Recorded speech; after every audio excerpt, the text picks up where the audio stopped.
اللهم صل على محمد وآل محمد. اعوذ باللہ من الشیطان الرجیم. بسم اللہ الرحمن الرحیم. اللہم صل علی محمد و آل محمد. میرے تمام سننے اور دیکھنے والے مومنین اور مومنات کو میری طرف سے میرے چینل ناطق قرآن کی جانب سے السلام علیکم. حضرت امام جعفر صادق علیہ السلام کا ارشاد گرامی ہے کہ پروردگار نے انبیاء کرام کو چند صفات سے نوازا. اگر انسان اپنے اندر یہ صفات پیدا کرے تو یقیناً وہ انبیاء سے قربت حاصل کر لے گا. کیونکہ یہ وہ صفات ہیں جو انبیاء میں پائی جاتی ہیں، جو پروردگار نے ان کے لیے مخصوص کی ہیں، ان کے لیے خاص طور پر ان کو عنایت کی ہے.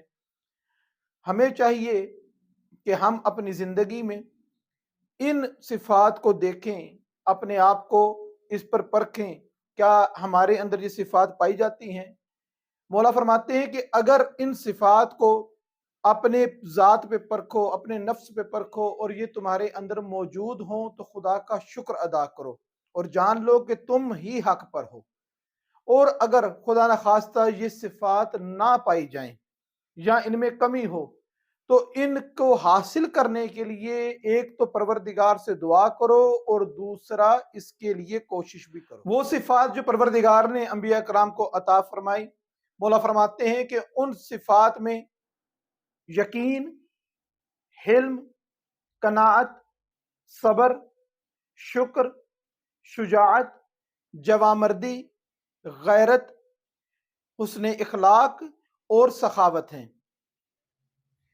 ان صفات کو دیکھتے ہوئے ہر مومن کو یہ چاہیے کہ اپنی ذات کو ان صفات پر رکھے اور خود وہ سوچے کہ میں یقین کی کس منزل پہ قائم ہوں، مجھ میں حلم کتنا پایا جاتا ہے، مجھ میں قناعت کا معیار کیا ہے، مجھ میں غیرت و جوان مردی کا جو معیار ہے وہ کتنا ہے، شجاع میں کتنا ہوں، سخی میں کتنا ہوں، حسن اخلاق میرے اندر کتنا پایا جاتا ہے. ہم خود اپنے آپ کا احتساب کریں. اگر تو یہ چیزیں موجود ہیں تو جس طریقے سے مولا فرماتے ہیں کہ خدا کا شکر ادا کرو، اس کی حمد و ثنا کرو اور جان لو کہ تم ہی حق پر ہو.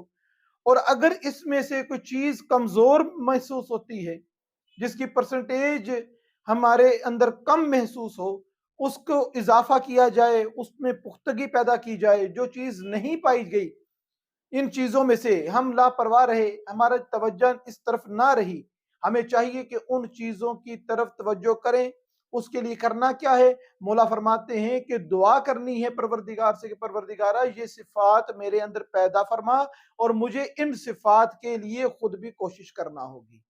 اور جتنا ہم اس میں کوشش کرتے چلے جائیں گے اتنا انبیاء کے ساتھ ان کے قرب میں داخل ہوتے جائیں گے، کیونکہ وہ صفات جو انبیاء میں پائی جاتی ہیں، جن کو اپنانے کا خدا نے انبیاء کو حکم دیا ہے، جب ہم وہ صفات اپنے اندر لانا شروع کر دیں گے تو یقیناً کوئی شک نہیں تمام انبیاء، بالخصوص سردار الانبیاء حضرت محمد مصطفیٰ صلی اللہ علیہ وسلم کے ہم بھی محبوبوں میں شامل ہو جائیں گے. ہم بھی مولا جناب سرور کائنات کے چاہنے والوں میں بھی ہمارا شمار ہو جائے گا.